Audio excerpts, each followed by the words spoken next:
Hello, my name is Venetia Brown, and I'll be interviewing Chaz Kyser, who has published a book called Embracing the Real World, and she's also a journalist and a mentor to students. And she is here at Ball State University for our conference that we have today. And I want to ask you a few questions. Yes, ma'am. Could you tell me more about this book? Because it Okay. looks like a great book. Okay, well, let me begin with the cover, just because Okay. I'm really a cover person. So this, everyone thinks this is me, but it's really not me. You know who Sanaa Lathan is? She's my favorite around the way girl, and so I had the designer actually model this woman after her. But basically, getting back to your real question, so this career guide, I created it. 2007 is when I published it, but I got the idea in 2001 when I was just 22 years old, and I was working at my first professional position. I was managing editor of a newspaper, which is like crazy good if you're just like 21. And so the job was fantastic, but then like even just 1 month after in the job, I kind of figured out that, I don't have everything figured out. And there's a lot of things that I just was not taught, didn't even know I had to know when I was in college, like getting along with coworkers and managing a budget and making sure that I can, work effectively to make my boss happy. And so I went actually to a bookstore, and it's Barnes & Noble. I love Barnes & Noble, and I went looking for a career guide, and I couldn't find one that really met my needs. There was stuff like how to go look for an apartment where I already had an apartment, and how to eat on a budget. Well, I was already eating on a budget, but nothing about the nuts and bolts of how to really position myself in a workplace to succeed, especially as a black woman, because I think we really do face like extra things we have to deal with because of our ethnicity and because of gender. And so in a keynote I just had, I said one of the key words is proactive, and so I proactively wrote it when, of course, I knew some more. Okay. And in writing this book, what are some of the key things you think students will, or like people reading the book will learn more about as a black woman? Oh, okay. So the book encompasses everything from A to Z, from like kind of like the days before you graduate, what you need to be doing, up until like when you're working in your job. So, and I kind of not read the chapters, but kind of run through it. So there's different parts. So there's preparing for the real world, like the things that you have to be doing now as far as like job searching and getting a mentor. A key word is you always need a career mentor, not just your mother, which is great, but someone who is working in the field already that you want to enter, who can mentor and kind of coach you. Succeeding in the real world. So I have stuff from everything like negotiating a job offer, because black women and women in general historically make much less than men, particularly white men. And so how do you negotiate a job offer? How do you make sure you're getting paid what you're really worth? I have like building and maintaining a positive image, managing your boss, and working up in corporate America. And then I talk about, of course, budgeting. And also in the book, there are success stories from successful black women. And throughout it, I kind of share like my kind of like, I want to hope it's hilarious little stories of things that happen to me that are kind of like weird and out there. Okay. And also, since you gave the presentation about acting more like Michelle and less like Medea, yes. You have like different responses from some of the women in Right. the audience about some of the pictures you were showing. But what type of messages do you want to send to women? Like, like coming from a strong black woman, things like that. Okay, so maybe a couple of messages. First is that media is very powerful in shaping opinion, and yes, there are very stereotypical images of black women, but that doesn't define us. And so at the end of the day, as I said, you look at Michelle Obama, you look at Barack Obama, at the end of the day, everyone loves excellence. And so excellence can beat out racism, ageism, sexism, every other kind of ism that we don't even have yet, all right? Excellence always kind of defies that. So don't focus on so much as succeeding as a black woman. Focus on succeeding, not even as a woman, focus on succeeding as a young professional who is success driven. So don't let your race define you, all right? And just be open also. Okay. And also when you're talking about Tyler Perry, Medea, Yes. I see where you're coming from with that, but do you think that he has sort of kind of like a positive effect, on the black community with some of the stuff he shows? Let's see, yes. All right, so I feel like as far as like relationships, like, so the movie, Why Did I Get Married? All right, so I do not like the Tasha character at all. I feel like it's entirely over the top, entirely too negative, stereotypical, angry in your face, all right? But I kind of like the message about black couples really sticking together. So I think in the areas of black male and female relationships, he kind of does pretty good.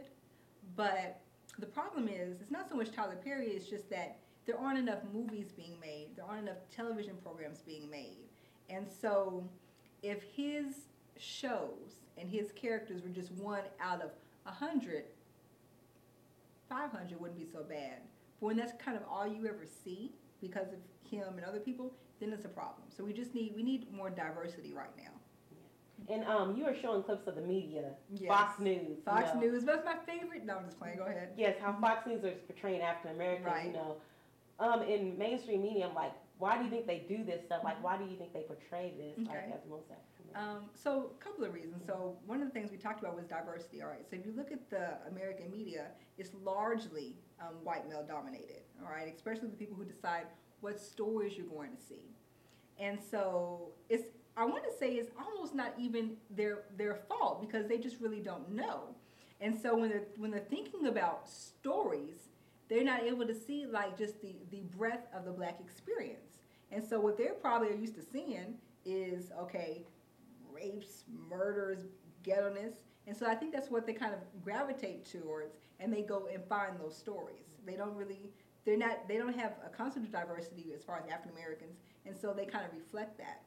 And again, you do not have enough black people in newsrooms, because there were more black people in newsrooms. They would be able to say, okay, why are we filming this woman looking like a hot mess when there's a black woman right there who has everything together? Why are we choosing this one? Another thing is that the media is very entertainment oriented. So of course they're going to want to show just kind of like more negative things. And again, it wouldn't be a problem if there was a balance, but there's not a balance.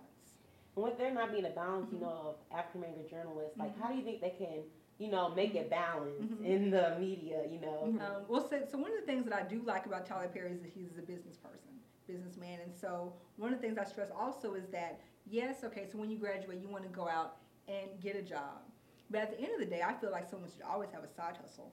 And an ultimate goal of mine, actually, well, I pretty much do it, is owning your own business. So there needs to be more just black-owned, Latino-owned, Asian-owned, media-oriented businesses. So we can kind of put out our own images to combat with that. Also, there needs to be more people like you graduating from excellent J schools and who can work their way up in their field, and they can say, okay, we're not doing that. This is what we're going to show. So more minorities who are, quote-unquote minorities, who are working their way up and then can actually have a say about what's going to be showed. Okay. Thank you so much for that. That was easy. Yay. Yeah. And coming to Ball State, you know, this conference, Yes. like, what are some of the things you hope students as a whole will gain from, you know, your speeches and things like that in the workforce and things like that? Okay. So again, I guess we'll recap during the keynote speech, which was Working While Black, Challenges and Success Strategies, but I pretty much just kind of got rid of that when I saw the diversity of the audience. The key things that Ball State students need to know is that you need to be working on being a professional right now. You being a professional does not start the day that you graduate from college, then it's really too late. So you need to be doing things that you need to be doing right now, i.e. getting 2 or more internships, getting a mentor, networking like crazy, and working on problem personality traits right now. So that was one question. What was your other question? The other question is, like, in being a mentor too, you know, like, how do you go about being mentoring to students and things like that? All of my mentorships happen like now unofficially. So when I worked as a journalism instructor, well, then everyone who was in my class, I ended up being their mentor, especially when it comes to the females. So like I still get calls from women who I taught 5 years ago who are like, well, Ms. Kyser, what do you think about this?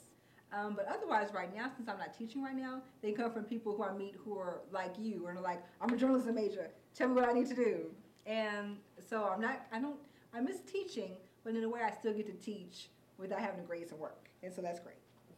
And as this, you know, as our interview closes to Yes. the end, could you like leave with a statement, you know, like a quote or like something that kept you going through your career, you know, help you keep strong? Something that like kept me going during my career, besides my grandma saying, I didn't have the opportunity that you had, so you better graduate from college and get a great job. Okay, so besides my grandma saying that, let's see.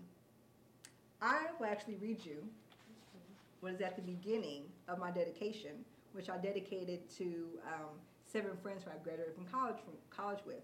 And the quote is, to struggle and battle and absolutely overcome and defeat every force designed against us is the only way to achieve. All right, so nothing's standing in my way, period. Okay, and that's a great thing. You are a strong leader, and I really, like everything you've done. So you're welcome. It was nice talking to you for this interview.